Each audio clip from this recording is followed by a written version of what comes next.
The air in Pinewood Estates was always calm in the mornings.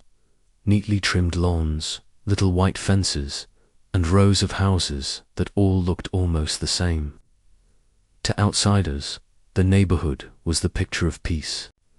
Birds sang in the tall oaks, children biked on the sidewalks, and the soft hum of sprinklers filled the air. But Judge Miriam Blackwood knew better than most sometimes the quietest places could hide the darkest storms. Miriam had lived in Pinewood Estates for nearly 15 years. She was respected in her community, not because she was a judge, but because she was kind. She never spoke down to anyone, even though she had spent more than 20 years inside courtrooms. Her late husband, Daniel, used to call her the gentle gavel, firm but fair. Since Daniel's death 2 years earlier, Miriam had lived a quieter life. Her world had become smaller. She spent her evenings tending to a small garden in the backyard, where she grew roses and lavender in Daniel's memory. Every morning, she placed a fresh flower beside a framed picture of him on the mantel. Her cat, Gavel, named after the gavel on her judge's bench, was her closest companion. Gavel followed her everywhere, curling beside her feet as she read case files or dozed in her armchair. Miriam thought she had finally found a rhythm again. Her heart still ached for her husband, but the garden, her work, and the quiet company of Gavel kept her steady. She wanted nothing more than to live out her years peacefully, surrounded by the community she once believed was safe. But peace in Pinewood Estates was fragile. It began with a letter. One spring morning, Miriam found a crisp white envelope stuck to her front door. The HOA logo, 3 pine trees in a neat circle, was stamped on top. Inside was a notice. Violation. Fence does not meet community height standards. Fine, $200. Correction required within 14 days. Miriam frowned. Her fence was the same height it had been since she and Daniel built it 15 years ago. It had passed every inspection before. She reread the notice, her legal mind quickly catching details. The letter did not cite any official regulation, no date of inspection, no name of inspector. It seemed sloppy. Maybe a mistake. The next day, another envelope appeared. Violation, lawn overgrowth. Fine, $150. Her lawn was trimmed just 2 days earlier by her gardener. Again, no name, no record, only a demand for payment. At first, Miriam thought it was just clerical error. She even laughed about it with her neighbor, Mrs. Patel, a retired schoolteacher. But Mrs. Patel's smile quickly faded. They did this to me too, she whispered, glancing nervously up and down the street. I paid once, then the fines kept coming. If you don't pay, they threaten to put a lien on your home. That night, Miriam sat at her desk with the 2 envelopes laid flat. Her judge's instinct told her something was wrong. These weren't ordinary mistakes. They were deliberate. And then she heard the name for the first time. Bryn Ashworth Sterling, president of the Pinewood Estates Homeowners Association. Bryn was unlike anyone else in the neighborhood. Tall, sharply dressed, and always carrying a leather folder under her arm. She had a way of making people feel small with just a glance. Her smile never reached her eyes. She walked from house to house, inspecting details others would never notice: the tilt of a mailbox, the color of curtains, the angle of garden lights. She called it maintaining standards. Others called it intimidation. Residents avoided her. Some whispered about her past, though no one knew much. A few who resisted her fines eventually sold their homes and left. Miriam tried to keep her distance. She believed in rules, but fair. Rules Laws existed to protect, not to punish. HOAs, in her mind, were meant to preserve community harmony, not destroy it. But Bryn Sterling saw Pinewood Estates not as a neighborhood, but as her personal kingdom. Within a week, Miriam received 3 more violation letters. Each fine grew larger, each accusation more absurd. Garden lights too bright, mailbox, paint faded, unauthorized rose bushes. One morning, she found her trash bins tipped over, garbage spilled across the driveway. On the lid of one bin, scrawled in red marker, was a single word: pay. Gavel hissed when he saw it. Miriam felt a chill run down her spine. The turning point came when Miriam decided to attend the next HOA meeting. She wanted answers. She wanted to see Bryn face to face. The meeting was held in the community center, a bright hall with folding chairs and a podium at the front. Residents gathered nervously, many clutching fine notices of their own. Some looked tired, some angry, but most were simply afraid. Bryn Sterling entered like she owned the place. A red blazer, sharp heels clicking against the tile floor, folder tucked neatly under her arm. She stood behind the podium and surveyed the crowd with a thin smile. "Good evening, Pinewood Estates," she said smoothly. "As always, our goal is to maintain the beauty and order of our community. Unfortunately, not everyone is following the rules." Her eyes swept the room and landed on Miriam. Something cold passed between them. For the first time, Miriam realized this was not about rules. It was personal. The morning after the HOA meeting, Miriam found another envelope on her porch. She almost expected it by now. But this one was different. Final warning: non-compliance with HOA regulations will result in legal action and possible foreclosure proceedings. Her hands tightened around the paper. Foreclosure, over rose bushes, and mailbox paint. It was absurd. Worse, it was threatening. For the first time in years, Miriam felt something she rarely experienced inside her courtroom: fear. Over the following weeks, the harassment became relentless. Her mailbox overflowed with notices. Some demanded hundreds of dollars. Others accused her of violations that didn't exist. Unapproved solar panels. She didn't have any. Illegal extension of driveway. Her driveway hadn't changed in 15 years. Late at night, Miriam began hearing footsteps near her fence. Once, she spotted a shadow slipping into her backyard. By the time she grabbed a flashlight and rushed outside, the figure was gone. But her garden lights were smashed, glass scattered like stars on the ground. Another morning, Gavel limped into the kitchen, his paw bleeding. She found shards of glass deliberately placed near his water bowl outside. Rage boiled inside her. This was no longer petty fines.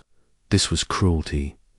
Miriam tried reporting the incidents to local police, but the officers shrugged. HOA disputes. One of them said, "We see this all the time. Best thing is to pay the fines and move on, move on." Miriam's voice shook with anger. "You expect me to reward extortion?" The officer only sighed. "Look, ma'am, unless there's serious evidence of a crime, it's just a civil issue between you and the HOA." For the first time, Miriam realized how Bryn had gotten away with so much. People assumed it was just neighborly disputes, nothing worth investigating. But Miriam knew better. Behind the fines and notices was a deliberate system of intimidation. Neighbors began confiding in her quietly. Mrs. Patel revealed she had paid nearly $5,000 in emergency assessments that were never explained. The Martins, a young couple with 2 children, said Bryn threatened to report them for child neglect if they didn't replace their garage door. An elderly veteran named Mr. Collins whispered that Bryn had entered his backyard without permission, claiming his flagpole was unapproved. She scares everyone, Mr. Collins said, his eyes trembling. We don't know what she do next. The fear was spreading like poison. One evening, as Miriam watered her roses, Bryn herself appeared at the edge of the yard. She didn't knock, didn't ask permission. She simply walked through the open gate, folder under her arm, heels sinking slightly into the grass. "Good evening, Judge Blackwood," Bryn said with a sharp smile. "Lovely roses. Pity they're not in the approved color palette." Miriam straightened. "You're trespassing." "Oh, come now," Bryn said lightly. "As HOA president, I have the authority to inspect properties at any time." "That's not true," Miriam replied, her voice firm, "and you know it." For a moment, Bryn's smile faltered. Then it returned, colder than before. She leaned closer, her perfume sharp in the evening air. "You're new here," Bryn whispered. "You don't understand how things work. Pay your fines, obey the rules, or life in Pinewood Estates will become very difficult." With that, she turned and walked away, heels clicking against the stone path, leaving Miriam trembling with fury. The harassment escalated. Trash left on her porch, dead plants tossed over her fence, strange phone calls at midnight, followed by silence. Even her court office wasn't spared anonymous complaints filed against her, claiming she was unfit to serve as judge. Then came the fire. It started small, just a burned patch of grass near her fence one morning. A cigarette butt, perhaps. But Miriam found no cigarette, only a charred rag soaked with gasoline. Her heart pounded. She realized Bryn had crossed a new line. This wasn't harassment anymore, it was war. The night was unusually quiet. Miriam had just finished grading some case notes in her study when she heard Gavel hiss. The cat's fur bristled, his tail puffed like a brush. "What is it, boy?" Miriam whispered, setting her pen down. Then she smelled its smoke. Her heart lurched. She rushed to the window. A flickering orange glow danced near the side of her house. For one terrifying second, she thought her eyes were deceiving her. But then the flames leaped higher, licking the wooden siding. Fire. Miriam gasped. She grabbed the phone and dialed 911 with trembling fingers. "My house is on fire, Pinewood Estates. Maple Lane, please. Hurry." Smoke began to seep into the hallway. Gavel meowed frantically.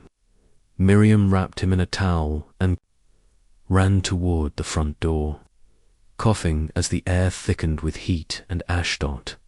By the time she stumbled outside, the side of her home was ablaze. Flames crackled, spreading up toward the roof. Neighbors spilled from their houses, some shouting, others frozen in shock. Within minutes, sirens wailed. Fire trucks roared down the street, lights flashing red against the smoke-filled sky. Firefighters leaped out, hoses blasting water onto the growing inferno. Miriam stood barefoot on the lawn, clutching Gavel tightly as the firefighters fought the blaze. Her throat burned, her heart pounded. This wasn't an accident. She knew it. By dawn, the fire was under control. Half her house was blackened, windows shattered, roof partially collapsed. A fire marshal approached, helmet tucked under his arm. "Ma'am," he said gently, "it looks like this fire was set intentionally." Accelerant was found along the siding. Miriam closed her eyes, her worst fear confirmed. "Any idea who might want to harm you?" the marshal asked. Her jaw tightened. One name formed on her lips. Bryn Sterling. But when police arrived, their tone was cautious. Mrs. Blackwood, the officer said, notebook in hand. Without clear evidence linking her to the fire, we can't make accusations. Do you have proof? Any witnesses? Miriam's fists clenched. Proof, always proof. Bryn knew how to play this game. No fingerprints, no cameras, just intimidation and fear. Still, Miriam was no ordinary victim. She was a judge. She had spent her life building cases, turning shadows into solid evidence. If Bryn thought fire would silence her, she was wrong. The fire made headlines. Local news ran dramatic footage of the burned house. Respected judge escapes midnight blaze. The captions read. Some reporters hinted at foul play. Others dismissed it as a tragic accident. At the next HOA meeting, Bryn stood tall at the podium, her voice smooth as silk. We're all so relieved Judge Blackwood is safe, she said, feigning concern. This tragedy reminds us why safety rules are important.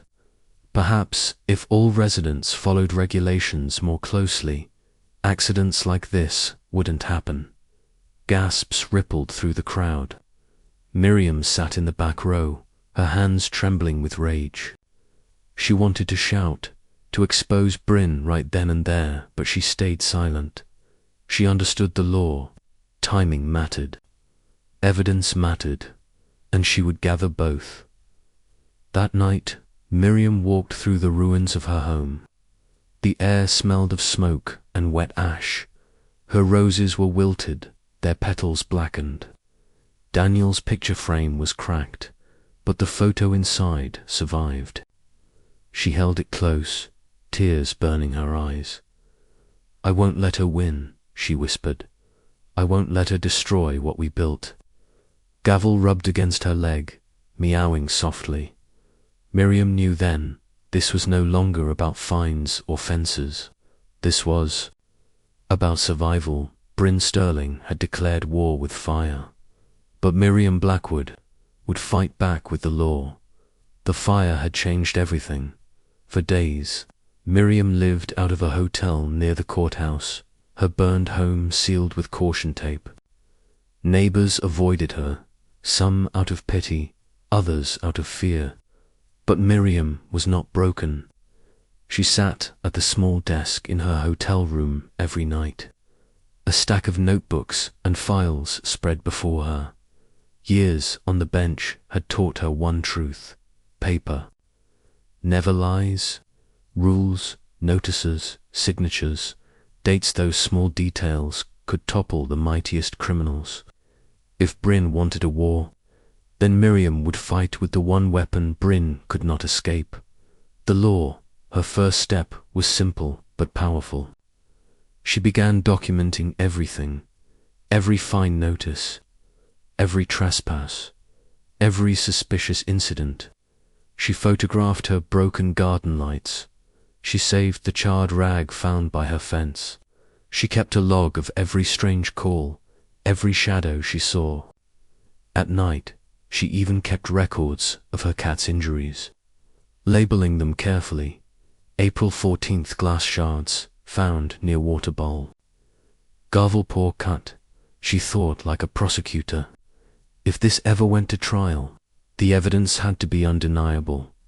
The second step was allies. She started with her closest neighbor, Mrs. Patel. At first, the old school teacher was afraid. What if she finds out I spoke to you? Mrs. Patel whispered, eyes darting nervously toward Bryn's house. Then she'll know we're not alone. Miriam replied firmly, and she can't silence us all. Mrs. Patel eventually agreed, handing Miriam copies of years' worth of HOA assessments, thousands of dollars collected with no record of how it was spent. Soon, others joined quietly. The Martins gave Miriam copies of threatening letters. Mr. Collins showed her photos of Bryn entering his yard uninvited. Piece by piece, a puzzle began to form. But Miriam knew she needed more than frightened neighbors. She needed someone who could see beyond Pinewood Estates, someone with experience in the darker corners of crime. So she picked up her phone and dialed an old contact, Frank Delaney. The voice on the other end was gruff but warm. Judge Blackwood. Been a long time. Frank was a retired FBI agent she had once worked with on a fraud case years earlier. He specialized in financial crimes, embezzlement, insurance scams, identity theft. If anyone could dig into Bryn's hidden dealings, it was him. Miriam explained everything. The fines, the threats, the fire. Frank listened silently, then let out a long whistle. Sounds like your HOA president isn't just a bully, he said. She's running something bigger, and I'll bet my badge it's tied to money. Will you help me? Miriam asked. I'm in, Frank replied. Send me everything you've got. That night, for the first time since the fire, Miriam felt hope. She looked at Daniel's surviving photo on the nightstand. His calm smile seemed to steady her. You always told me the law was my shield, she whispered. Now it will be my sword. Gavel purred softly beside her. Miriam straightened in her chair, opened her notebook, and began drafting a strategy. She would not just defend herself, she would bring Bryn Sterling down. Frank Delaney didn't waste time. Within days, he drove into Pinewood Estates, his old FBI instincts sharp as ever. Though retired, his mind was still wired for patterns, for lies. Hiding in plain sight, he met Miriam in the quiet corner of a cafe just outside the neighborhood. A thick binder sat on the table between them, Miriam's growing collection of evidence. You've done half my job already, Frank said, flipping through her meticulous notes. This is gold, Judge. But to nail her, we need the bigger picture. We need to know who Bryn really is. Miriam nodded. She acts like she owns the community. But I think Pinewood Estates is just one piece of something larger. Frank's eyes glinted. Let's find out. The first breakthrough came quickly. Frank ran Bryn's name through old FBI databases. What he found made his brow furrow. Her record is strange, he told Miriam later that evening. It's almost too clean. No debts, no bankruptcies, no speeding tickets, nothing. Miriam frowned. That's impossible. Nobody lives a life that's spotless. Exactly, Frank said. It means she's hiding something. People who erase their tracks usually have something worth erasing. So Frank dug deeper. He checked HOA filings with the county. The signatures didn't match. Bryn had signed documents with 3 different variations of her name. On some papers, she was Bryn Sterling. On others, Brynna Ashworth. A few older ones read Barbara Stenton. Multiple identities, Frank muttered. Classic fraught behavior. When he traced old addresses connected to those names, a shocking pattern emerged. Each community she lived in had reported the same story.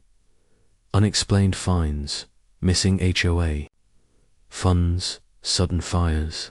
In one case, a treasurer vanished, and Bryn conveniently took over the HOA accounts. She's been doing this for years, Frank said grimly, moving from place to place, reinventing herself, leaving destruction behind. The real bombshell came when Frank reached out to an old colleague still inside the bureau. A restricted file appeared in his inbox the next morning. Witness protection. Bryn Sterling, if that was even her real name, had once been enrolled in a federal witness program after testifying in a fraud case decades earlier. But somewhere along, the way she disappeared. She had reinvented herself, not as a victim, but as a predator. She was supposed to be protected, Frank explained to Miriam. Instead, she used the new identity to build her own criminal empire. Miriam's stomach turned. It all made sense now. The fake fines, the intimidation, the fire. Bryn wasn't just a corrupt HOA president. She was a professional criminal hiding in suburbia. Together, Miriam and Frank traced the money.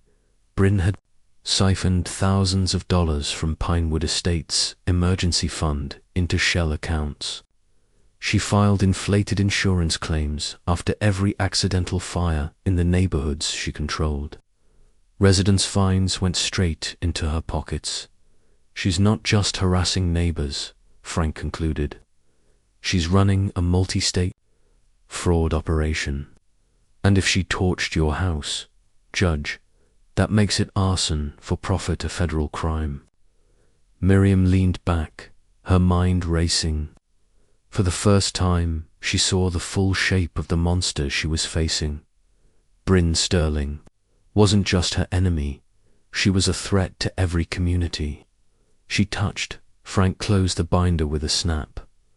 We take this to the feds, but we'll need more. Witnesses, records, anything that ties her personally to the crimes. If we can prove a pattern, we can hit her with RICO charges. That's how you take down organized crime. Miriam's lips tightened into a thin line. Then that's what we'll do.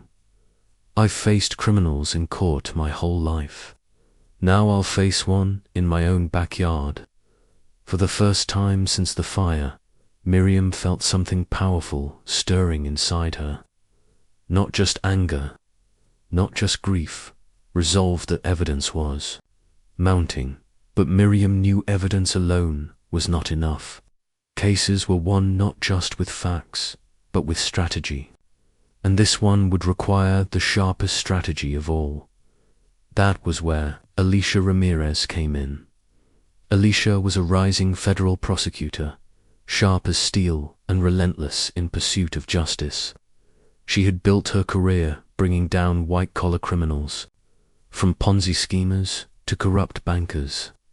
When Frank introduced her to Miriam, Alicia's eyes lit up at the mountain of evidence stacked in binders and folders. This isn't just HOA fraud, Alicia said after reviewing the files. This is organized crime hiding in plain sight. Identity theft, embezzlement, arson, insurance, fraud. It's a spiderweb. If we can tie it all together, we can charge her under RICO. RICO?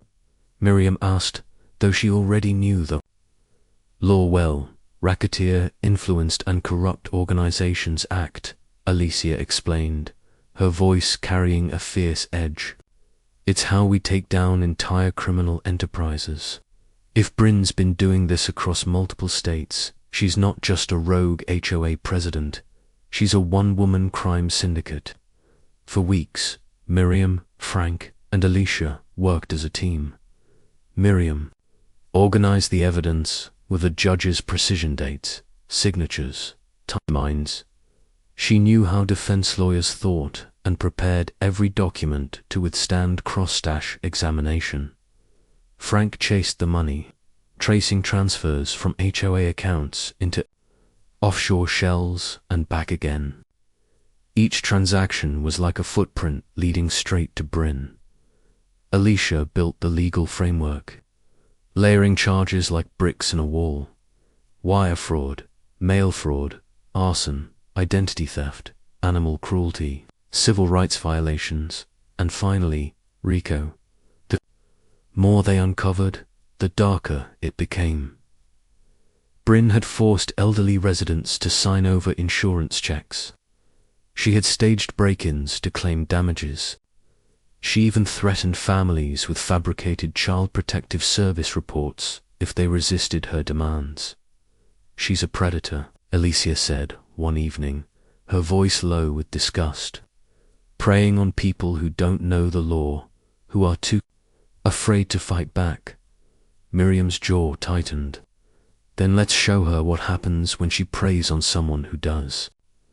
But Bryn was no fool. As whispers of an investigation spread, she grew bolder, more desperate. Neighbors reported men in dark cars watching their houses at night.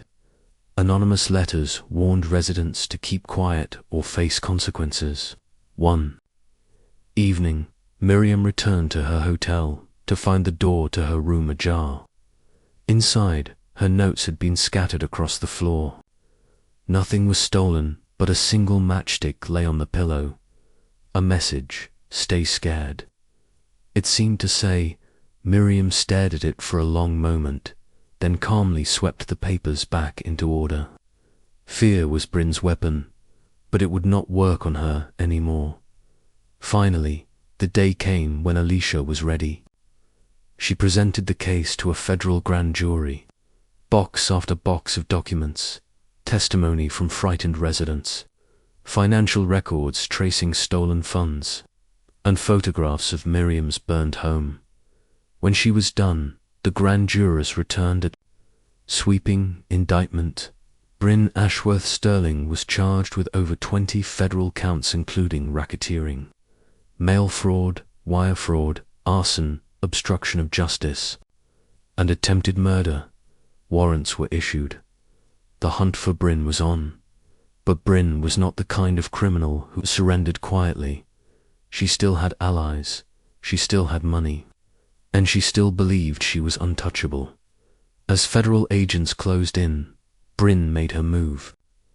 She reached out to Miriam one last time, this time not with a fine, but with an offer, a bribe. "If you withdraw your complaints," Bryn's voice hissed over the phone, "I can make you rich. More money than you'll ever need. Walk away. Judge, and no one gets hurt." Miriam's hand trembled on the receiver, but her voice was steady. "No, Bryn, you don't get to by justice. Not anymore." And she hung up the phone. The stage was set. The law versus Bryn Sterling, and this time the law would not lose. The morning of the trial, Pinewood Estates felt different. News vans lined the streets outside the courthouse. Cameras flashed as federal. Agents escorted Bryn Sterling, handcuffed and defiant. Through the doors, she was still dressed like a Quinn Reed blazer, sharp heels, her chin lifted high. To the cameras, she smirked as if this were nothing more than a misunderstanding. But, behind her eyes, Miriam could see it the flicker of fear. For years, Bryn had ruled with intimidation. But inside this courthouse, intimidation had no power. Only evidence did. The trial drew national attention. Reporters called it the HOA Mafia case. People across the country, tired of HOA horror stories, followed every word. Inside the courtroom, the atmosphere was electric.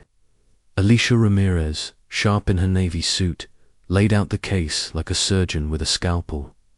"Ladies and gentlemen of the jury," she began, "this is not about fences or lawns. This is about a woman who weaponized community rules to build a criminal empire. She used fear, fire, and fraud to enrich herself at the expense of families, veterans, and even a sitting judge." Miriam sat behind the prosecution table, her heart steady. She had faced hundreds of trials, but never one where her own life hung in the balance. The evidence came piece by piece, each like a nail in Bryn's coffin. Residents testified about fake fines and threats. Mrs. Patel, voice shaking, described paying thousands in emergency fees that vanished. Mr. Collins told the jury how Bryn trespassed into his yard and tried to force him to remove his flag. The Martins spoke of sleepless nights after Bryn threatened to report them. 2 child services. Then came the photographs of Miriam's burned house. The jury's faces hardened, and finally, Frank Delaney took the stand. He laid out Bryn's financial trail with devastating clarity. shell accounts, offshore transfers, insurance scams, and multiple identities stretching back 20 years. She wasn't protecting this community, Frank said firmly. She was bleeding it dry. Bryn's defense lawyer tried to fight back. These are misunderstandings, he argued. Strong leadership can be mistaken for intimidation. Accidents can be mistaken for arson. My client is a victim of paranoia and personal vendettas. But then Alicia revealed the bribe call. Miriam herself took the stand, calm and precise, recounting every word. She offered me money to stay silent, Miriam told the jury. And when I refused, she tried to silence me with fire. Bryn's mask cracked. She slammed her fist on the defense table, shouting, "She's lying. They're all lying." The judge pounded his gavel. Order in the court. But the jury had already seen the truth. After weeks of testimony, the verdict came swiftly, guilty on all counts. Bryn, Ashworth, Sterling was sentenced to multiple life terms in federal prison. Fraud, arson, racketeering, attempted murder, every charge carried weight, and together they buried her empire forever. As she was led away in chains, Bryn turned her head, locking eyes with Miriam one last time. "You think you've won?" she hissed. "But power never dies." Miriam met her gaze without flinching. "Neither does justice." The courtroom erupted in relief. Neighbors wept, hugging one another.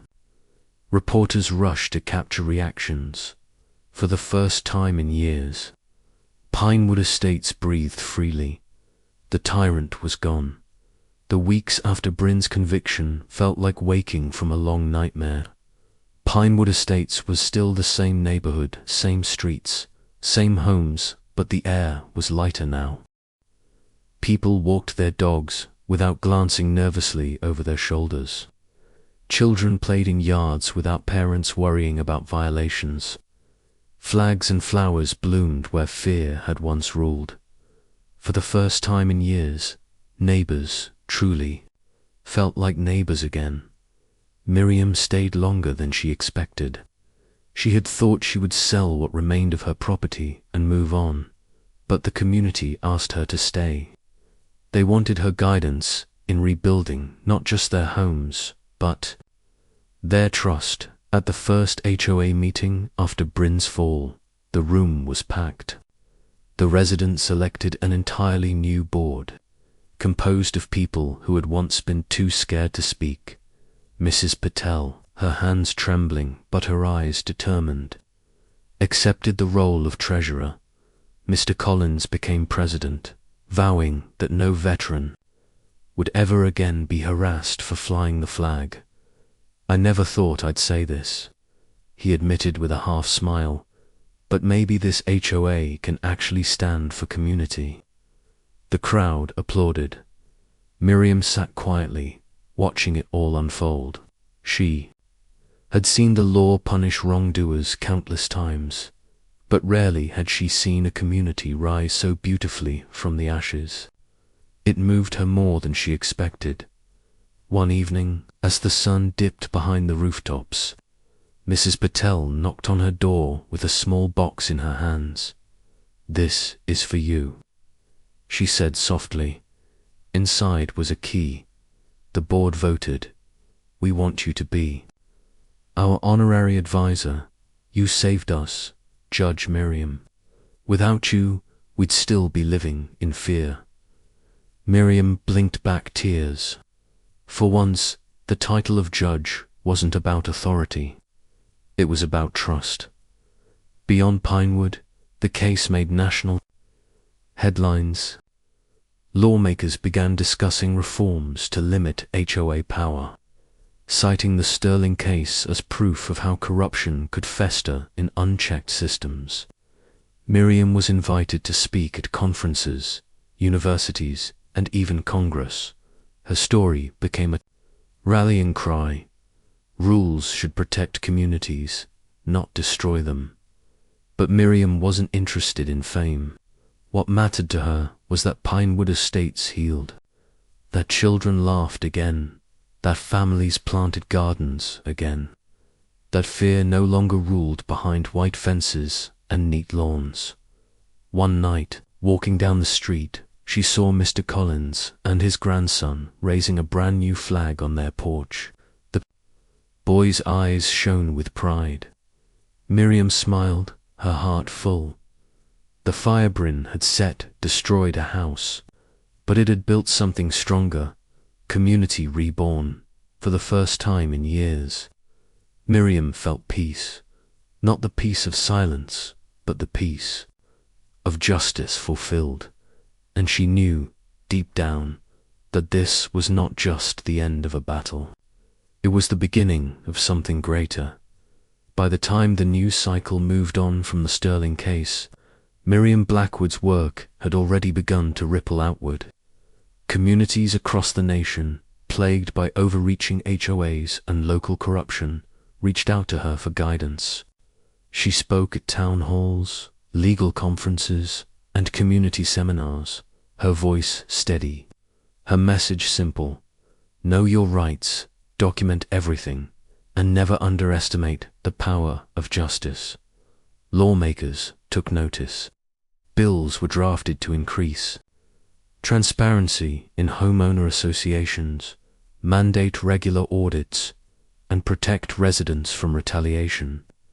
Several states adopted legislation ensuring that HOA boards could not operate in secret, and that any fines or penalties could be legally contested without fear of intimidation. Miriam's name became synonymous with accountability. Newspapers called her the judge who took down the HOA mafia, while advocacy groups cited her strategies as a blueprint for citizen-led legal reform. Back in Pinewood Estates, the community's recovery continued. Scholarships were established in Daniel Blackwood's memory, helping local students pursue law and public service careers. A fund was created for emergency community repairs, ensuring transparency and resident oversight. Neighborhood meetings became forums for collaboration, not fear. Residents who once whispered behind closed doors now shared ideas openly. Miriam attended quietly, watching people regain trust not just in each other, but in the systems meant to protect them. Her personal life, too, began to heal. Gavel, once terrified during the fire, now followed her calmly through the restored garden. Miriam planted new roses, each bloom a quiet tribute to resilience and endurance. She sometimes whispered to Daniel's photo, "We did it. We really did it." And in those quiet moments, she realized something profound. Justice was not just about punishment. It was about renewal. It was about giving power back to those who had been silenced. Beyond her neighborhood, Miriam's story inspired a generation of legal minds and community activists. Young lawyers volunteered in HOAs nationwide, advocating for transparency and residents' rights.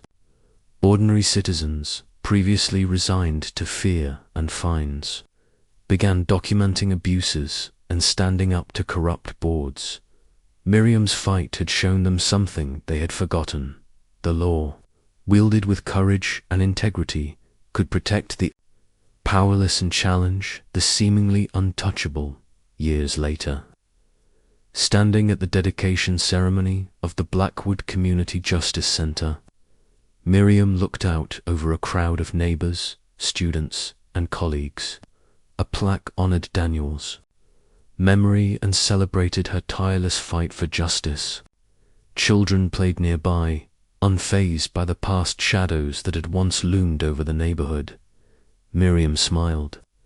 Pinewood Estates was no longer just a place on a map. It was proof that even the smallest community could stand against corruption, and that courage, quiet, steady, and persistent, could change the world. The sun dipped low over Pinewood Estates, painting the streets in warm gold. Miriam Blackwood walked slowly through the neighborhood, gavel padding beside her. The roses she had replanted after the fire swayed gently in the evening breeze. Life had returned, full and unafraid, but Miriam knew better than anyone that peace required vigilance.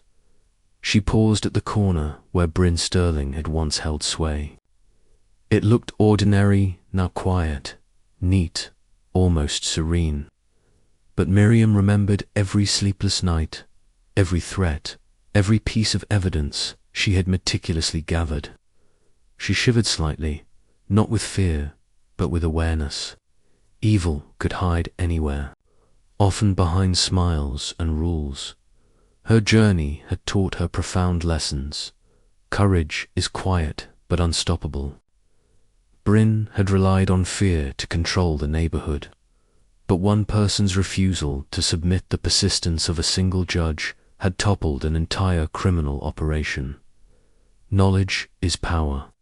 Understanding the law, documenting every incident, and consulting experts turned Miriam from victim into strategist. Community is strength. Alone, she may have faced obstacles too great to overcome. But together, neighbors, allies, and legal experts created a shield strong enough to break Bryn's. Tyranny justice is never instantaneous. The path had been long, frightening, and painful, but patience, preparation, and precision ultimately triumphed. Pinewood Estates had changed. The HOA operated with transparency. Residents no longer feared fines or fabricated rules. Scholarships in Daniel's memory supported young minds. Safety, integrity, and community spirit had returned. Miriam knew, though, that vigilance must continue. Laws could always be tested, and corruption could resurface in new forms. She continued to advise communities, review HOA practices, and educate residents on their rights. Sitting on her porch one evening, gavel curled beside her, Miriam reflected on the journey. The fire had destroyed her home, yet it had illuminated truths that were hidden for too long. Fear had tried to dominate, but justice had prevailed. She thought of Bryn Sterling, now behind bars, stripped of power and influence. For all her cunning, Bryn had underestimated one immutable fact. Law, backed by courage and integrity, was stronger than any facade of control. Miriam whispered softly into the evening air. Power can be abused. Rules can be twisted. But justice is eternal. And so long as we remain vigilant, we can protect the innocent, defend the vulnerable, and ensure that tyranny, no matter how cleverly disguised, will always face accountability. The neighborhood lights flickered on one by one. Children laughed in the distance. Neighbors waved as she passed. Pinewood Estates was alive, and hope thrived where fear had once ruled. Miriam stood and watched the horizon. Tomorrow would bring new challenges, but she was ready, always ready, because she had learned the greatest lesson of all. Courage and justice, when wielded wisely, could change the world.